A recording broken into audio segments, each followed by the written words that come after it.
नमस्कार, ये सीधी तस्वीरें आप देख पा रहे हैं करनाल जिले के संधीर गांव से, जहां पर आपकी जानकारी के लिए बताना चाहेंगे आपको केंद्रीय मंत्री मनोहर लाल खट्टर यहां पर पहुंचते हुए नजर आ रहे हैं, क्योंकि संधीर गांव में अंत्योदय फाउंडेशन के तहत छठे सिलाई प्रशिक्षण केंद्र की आज शुरुआत की जाएगी, जिसका उद्घाटन करने के लिए केंद्रीय मंत्री मनोहर लाल खट्टर जो है संधीर गाँव में पहुंचे हैं। और अभी आप देख सकते हैं तस्वीरों में फिलहाल जितने भी कार्यकर्ता हैं भाजपा के, वो उनका संधीर गांव में पहुंचने पर उन्हें फूलों का बुके देकर उन्हें यहां पर उनका स्वागत करते हुए नजर आ रहे हैं। आप तस्वीरों में देख सकते हैं हल्का विधायक भगवान दास कबीर पंथे भी आपको यहां पर नजर आ रहे हैं, और जितने भी गांव के तमाम लोग हैं वो यहां पर फूल देकर मनोहर लाल खट्टर का स्वागत करते हुए नजर आ रहे हैं।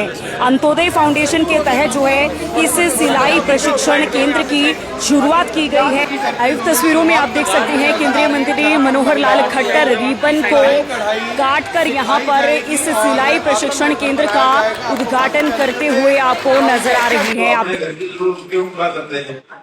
फिर गांव की जरूरतों के पूरा कर सकते हैं। आपको छोटा मोटा गांव का जो काम मिलेगा उसमें कुछ आमदन भी हो जाएगी। घर परिवार में ऐसा होगी, आप सिस्टम परिवार का सिस्टम अभी तक हमारे पिताजी भाई माता जी कोई भी काम करते होंगे, अब उसमें आपको शौक करें। ऐसे ही किसी को नौकरी करने की इच्छा हो, जहाँ सिलाई का काम मिलता हो, तो आप कहीं नौकरी भी कर सकते हैं। बहुत फैक्ट्रियां ऐसी होती हैं जो काम को घर में भी दे जाते हैं कि आप घर में काम करके हमको ला के दे दो, पर फीस का उनका एक सिस्टम होता है, वो बना करके ले जाएंगे। आखिर तो हमारी बहनों को रोजगार मिले, इस नाते से हम बोल रहे हैं। अंत्योदय फाउंडेशन का छठा ये सिलाई प्रशिक्षण केंद्र है, जिसमें आकर महिलाएं आत्मनिर्भर बन सकेगी। और अभी आप देख सकते हैं केंद्रीय मंत्री मनोहर लाल खट्टर यहां पर उद्घाटन करने के बाद महिलाओं के लिए एक सशक्त बनने को लेकर मैसेज यहां पर लिखते हुए आपको नजर आ रही हैं। और आने वाले समय में भी अंत्योदय फाउंडेशन के द्वारा जो है और भी अन्य हरियाणा के ही कई जिलों में इस तरीके से शुरुआत की जाएगी सिलाई प्रशिक्षण केंद्र की, ताकि महिलाएं आत्मनिर्भर बनने के साथ साथ उन्हें एक रोजगार तो मिलेगा ही इस सिलाई प्रशिक्षण केंद्र में आकर, साथ ही साथ उन्हें एक हुनर भी सीखने का मौका मिलेगा। आप देख सकते हैं यहाँ पर किस तरीके से महिलाओं के लिए सशक्त बनने के लिए महिलाओं को एक मैसेज देते हुए आपको यहाँ पर केंद्रीय मंत्री मनोहर लाल खट्टर नजर आ रही हैं। भाई सोबर नाराज हो जाओ, ठीक है। जिनका अधिकार है, जो पढ़े लिखे हैं, जो मेरिट है, पहले नौकरी उसको मिलेगी, पर्ची वाले को खर्ची वाले को नहीं मिलेगी। इस गांव में है कुछ सरकारी नौकरी पिछले 8-10 साल में बिना पर्ची बिना खर्ची जिनको नौकरी मिली हो, कितने होंगे? 8-10 बच्चे। ये कहने की बात तो अच्छी है, खुद लगे हैं, लेकिन अगर वो पर्ची खर्ची चल जाती तो ये नहीं लगते और लगते।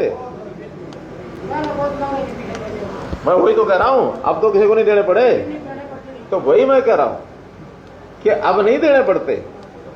और एक चीज आपको बताना चाह रहा हूं, पता नहीं आप सुन के अच्छा लगेगा बुरा लगेगा, एक और गांव में आदत नौजवानों को लगी हुई है, और मुझे जानकारी है इस गांव में भी लगी हुई है।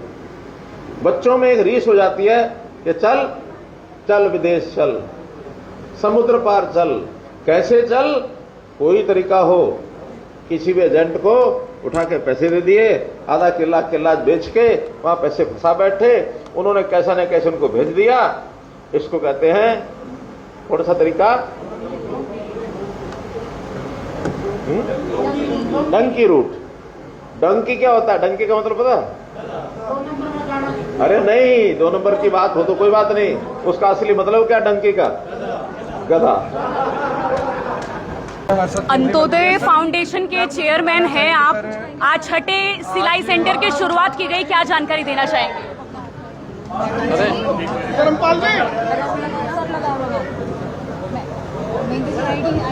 जी सर, क्या कुछ बताना चाहेंगे अंत्योदय फाउंडेशन के बारे में? देखिए, अंत्योदय फाउंडेशन एक सामाजिक ट्रस्ट है, और उस ट्रस्ट में से समाज के ऐसे काम, विकास के काम भी, सेवा के काम भी, स्किलिंग के काम जो गांव में होने चाहिए, हम उसकी योजना प्लानिंग बनाने के लिए ट्रस्ट के लोगों को कहते हैं। ट्रस्ट का अपना एक इंफ्रास्ट्रक्चर है, काफ़ी लोग हैं, वो सर्वे करते हैं। उसके बाद वो काम कहाँ से कराया जाए वहाँ फिर उन कामों को भेजा जाता है। सबसे पहले सरकार को भेजा जाता है कि सरकार इन गाँव में ये काम कराए। सरकार के पास मान लो बजट इतना नहीं होता तो फिर लोकल बजट डीसी के पास होता है या गांव के पास भी अपने फंड्स होते हैं, जिला परिषद के पास होते हैं, तो फंड्स की कमी आती नहीं है। फिर भी कमी रह जाए तो हमारे विधायकों के पास डी प्लान का पैसा होता है, हमारे यहाँ एक माइंस का पैसा रहता है, mineral fund, district mineral fund, ये सारा पैसा भी उसमें काम में ले सकते हैं। इसके बाद 2 मेंबर पार्लियामेंट हम यहाँ, संजय भाटिया जी हैं, मैं स्वयं हूँ, हमको भी 5 करोड़ रुपया साल का एक फंड मिलता है जो विकास के कामों में लगा सकते हैं, उसकी बारी आती है। फिर इसके बाद बहुत बड़ी संस्थाएं जिनका CSR उपलब्ध होता है, फिर उनसे रिक्वेस्ट करते हैं कि आपको CSR लगा दो। जब करने के लिए योजना बनाई जाती है तो फिर कहीं पैसे की कमी नहीं आती है, ऐसा मेरा मानना है। इसमें कितनी महिलाएं हैं जो फाउंडेशन में है या और भी जिसका लक्ष्य है और भी तरह के काम हो रहे हैं? बहुत से संस्थाएं NGO इस काम को कर रहे हैं, लेकिन हमने भी शुरू किया है अंत्योदय फाउंडेशन के माध्यम से। तो कुछ गांव की सिलेक्शन करके जहां ज़रूरत है उसको पहले करा रहे हैं, फिर इन गांव में होने के बाद नए गांव भी सिलेक्ट करेंगे।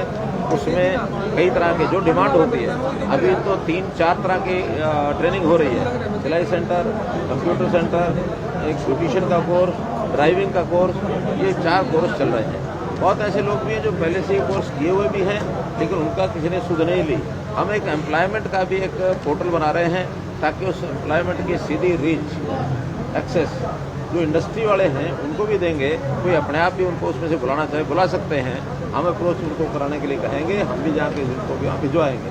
लेकिन ये सरकारी सिस्टम नहीं है, तो इसलिए सरकार की ओर से कोई ऐसा विषय नहीं कि वो इसमें कोई प्राथमिकता देंगे। हाँ, सरकारी भर्तियों में ये बच्चे ट्रेनिंग ले लेंगे, मुझे लगता है कि वहाँ भी जब कम्पीट करेंगे तो इनको सुविधा होगी और ये उसमें कहीं ना कहीं आगे बढ़ने का मौका मिलेगा। बड़े शहरों में बड़ी कंपनियों के साथ किस तरह से जोड़ा जाएगा, क्योंकि यहाँ से सीखने के बाद वो चाहेंगे कि मैंने बताया ना, एक पोर्टल बनाएंगे, उसमें उनका सबका नाम डालेंगे, बड़ी कंपनियों को उनकी एक्सेस देंगे, बड़ी कंपनियां इसमें से जो उनके मतलब के लोग होंगे। ग्रुप डी में सर नए कर्मचारी आने जा रहे हैं, एक बड़ा इंडक्शन कार्यक्रम रखा जा रहा है, माता पिता के साथ उनके पति पत्नी है उनको भी बुलाया गया है पंचकुला में सर 29 तारीख को। मुझे जानकारी नहीं है, कुछ होगा भी सही तो प्रदेश सरकार के है, वो देखें उनका काम। कहेंगे उन नए कर्मचारियों के लिए जो अभी डी प्रदेश सरकार का ये काम है, पहले काम उनका बनता है कि वो नए कर्मचारी जो आ रहे हैं क्या मांग लेके आ रहे हैं, क्या करने के लिए आ रहे हैं, वो डील करेंगे। नोनल जी, पानीपत के अंदर सिलाई कढ़ाई का काफ़ी काम है क्योंकि टेक्सटाइल इंडस्ट्री है, उससे कहीं ना कहीं महिलाओं को रोजगार भी मिलेगा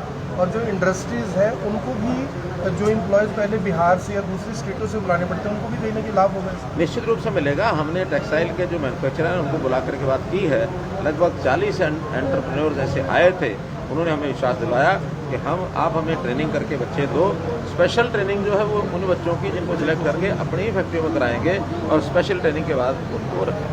अंत्योदय फाउंडेशन के 6ठे सिलाई प्रशिक्षण केंद्र की आज शुरुआत हुई है करनाल जिले के संधीर गांव से। और मेरे पीछे जो आप ये सिलाई मशीनें देख पा रहे हैं, कितनी ये मशीनें हैं और किन किन महिलाओं को रोजगार मिलेगा, कौन महिलाएं आत्मनिर्भर बन पाएंगी यहाँ पर सेंटर में आकर प्रशिक्षण लेने के बाद, वो सब जानने के लिए पूरी टीम मेरे साथ यहाँ पर मौजूद है। संधीर गांव से मैडम पूजा मेरे साथ यहाँ पर मौजूद हैं जो इस सिलाई प्रशिक्षण केंद्र को जो है देखरेख करेंगी। आप पूजा मैम क्या जानकारी देना चाहेंगे? सबसे पहले ये बताएं यहाँ पर टोटल कितनी सिलाई मशीन है? मैम 27 है। हाँ जी। और सिर्फ सिलाई ही सिखाई जाएगी यहाँ पर महिलाओं को या और भी हुनर सिखाया जाएगा? मैम सिलाई का ही एडवांस कोर्स कराया जाएगा। ठीक यहाँ पे। है, हाँ तो जी। कितने समय का रहने वाला है वो कोर्स? ये मैम 2.5-3 महीने का होगा। ठीक है। हाँ जी। तो उसको सर्टिफिकेट दिया जाएगा? हाँ जी, प्रॉपर सर्टिफिकेट होगा हमारी फाउंडेशन की तरफ से भी और जिनके साथ हमने टाई अप किया है RCD उनका भी होगा जो इंटरनेशनल लेवल पे वैलिड। मनोहर लाल खट्टर आज उद्घाटन करके गए हैं इस सिलाई सेंटर का, उनका धन्यवाद करना चाहेंगे? हाँ जी, उनका तो बहुत बड़ा धन्यवाद है। वो हम फर्स्ट टाइम हमारे गांव में कोई मंत्री आए हैं और हमारे गांव के लिए उन्होंने इतना सोचा, इसके लिए तो बहुत बहुत थैंक यू है सर का। हाँ जी जी, बहुत ही शानदार संदेश मैडम द्वारा दिया गया है। और अंत्योदय फाउंडेशन की ये बच्चियां भी यहाँ पर जो है आप सिलाई सीखने के लिए आएंगी यहाँ पर? क्या नाम है आपका? इसी गाँव से आप? जी, मैं संधीर गांव से हूँ, मेरा नाम प्रतिभा है। जी, तो कैसा लगा? आप कितने समय से यहाँ पर आ रही हैं? अभी 2 दिन हुए हैं, अभी ये कल स्टार्ट हो जाएगा जी। तो हम मनोहर लाल खट्टर जी का बहुत बहुत धन्यवाद करना चाहते हैं। वो हमारे विलेज के लिए इतना वेलफेयर कर रहे हैं और वुमेन्स एम्प्लॉयमेंट को बहुत ज़्यादा आगे बढ़ावा दे रहे हैं और इससे हमारी सक्सेस भी होएगी पूरे विलेज की। आत्मनिर्भर बनेंगी महिलाएं। जी तो हाँ। क्या सोचा है आपने? आप जब कोर्स करेंगी आपके पास ये हुनर आएगा। मुझे लगता है आज के समय में महिलाओं को आत्मनिर्भर बनने के लिए कोई ना कोई हुनर की आवश्यकता जरूर पड़ती है। I think business point of view से ये बहुत अच्छा जी। है और जो भी रूरल एरियाज हैं उनके लिए बहुत ज़्यादा एक अच्छी अपॉर्चुनिटी है जो मनोहर लाल खट्टर जी ने हमें अंत्योदय फाउंडेशन के तहत हमें दी है। तो हमें बहुत अच्छा महसूस हो रहा है। हम उनका तहे दिल से धन्यवाद करते हैं। आपका क्या नाम है? प्रीतिका। प्रीतिका, आप बताएं यहाँ पर जब आपने आकर विजिट किया क्या लगता है जब आप ये कोर्स कंप्लीट कर लेंगी उसके बाद क्या सोचा आपने? अपना ही कोई बिजनेस स्टार्ट करेंगी या हुनर को कैसे आप इस्तेमाल करेंगी उसे? फिलहाल तो मैं स्टूडेंट हूँ तो अभी अच्छी है, बहुत अच्छी अपॉर्चुनिटी मिली है हमें सर मनोहर लाल खट्टर जी की तरफ से कि हमें कोई स्किल सीखने का मौका मिल रहा है। ये फर्स्ट टाइम है, हम उनका बहुत बहुत शुक्रिया अदा करते हैं। बिल्कुल, देखिए सबसे खास बात ये है कि जो अगर स्टूडेंट्स भी हैं तो वो भी यहाँ पर पार्ट टाइम में आकर ये सिलाई कढ़ाई सीख सकते हैं। आंटी जी आप भी इसी गाँव की हैं तो कैसा लगा यहाँ पे आके सेंटर में? आप भी आएंगे यहाँ पे? हाँ जी आएंगे जी। खट्टर साहब का धन्यवाद करना चाहेंगे? बहुत बहुत धन्यवाद जी। आप इनका वो सिलाई सेंटर खुल गया, सारी बच्चियाँ भी महिला भी अपना काम सीख सकती, आत्मनिर्भर बन सका, कुछ रोजगार कर सका। ये जो सी नहीं दिहाड़ी दप्पे जाती घर रहती है वो अपने काम शुरू कर सका कुछ न कुछ। जी मैम, आप क्या कहना चाहोगे? मैं ये कहूँगी खट्टर साहब का धन्यवाद हो कि हमारे गांव में ये सेंटर लेके आए हैं। पहले तो कभी ऐसा हुआ नहीं है, इसलिए तो मान लो ये सेंटर आए तो बहुत बहुत खुशी है। पूजा उसका धन्यवाद करते हैं कि जो इस योजना को लेके आए हैं यहाँ पे। तो सच में मान ले बहुत ज़्यादा, और मान ले अपना सिलाई करेंगे सीखेंगे कुछ, और भाई मान ले अपना 10 आप मान ले आज बर्तन मांजने झाड़ू करना यही रह गया था, अपने 2 पैसे कमाएंगे सीखेंगे, सही है ना, तो एक रोजगार मिलेगा हमने। तो धन्यवाद। बिल्कुल, ये रोजगार मिलेगा महिलाओं को। पूजा मैम अब थोड़े डिटेल में बता दें, 3 महीने का कोर्स आपने बताया, जो बच्चियां स्कूल जाती है पढ़ाई कर रही हैं वो पार्ट टाइम में भी आके यहाँ ज्वाइन कर सकती है सेंटर को। टाइमिंग्स बता दें क्या कुछ रहती हैं, शिफ्ट बता दें कब से कितने बजे तक रहती है? हाँ जी, हमने रिक्वेस्ट करी है सर से कि यंग जो लड़कियां हैं उनके लिए भी ये होना चाहिए ताकि वो यहाँ से स्किल लेके, बेसिक स्किल लेके वो एडवांस कोर्स आगे कॉलेज से फर्दर कंटिन्यू कर सके। हाँ जी, उनके लिए ये है, हमने एक्सटेंशन रखा है कि जैसे शाम का टाइमिंग है हमारा 1:30 बजे से 5:30 बजे तक। तो जो यंग लड़की है उनके लिए हमने 2:30 से 5:30 बजे तक का रखा है। मतलब हमने 5 लड़कियां शाम के बैच में और 5 लड़कियां सुबह के बैच में। एज क्राइटेरिया भी रहने वाला है? एज क्राइटेरिया है मैम 18 अबव है वैसे हमारा ये सेंटर, बट हमने यंग लड़कियों के लिए जो 18 बिलो है उनको हमने एक्सटेंशन दिया है, 10 लड़कियों को हमने ऐड किया है इसके अंदर। हाँ जी मैम, बिल्कुल। हाँ जी, बहुत बहुत शुक्रिया मैडम आपका। और ये देखिए मैम, एक बार ये भी बता दें, मशीन ये सिलाई मशीन है और दूसरी कौन सी रखी हुई है? मैम ये इंटरलॉक मशीन है। ठीक है। हाँ जी, 5 इंटरलॉक की- इलेक्ट्रॉनिक मशीन है, 2 इंटरलॉक मशीन है और 20 हमारी यूनिवर्सल मशीन है जी। और रजिस्ट्रेशन करानी होगी जो बच्चा यहाँ पे आना चाहता है?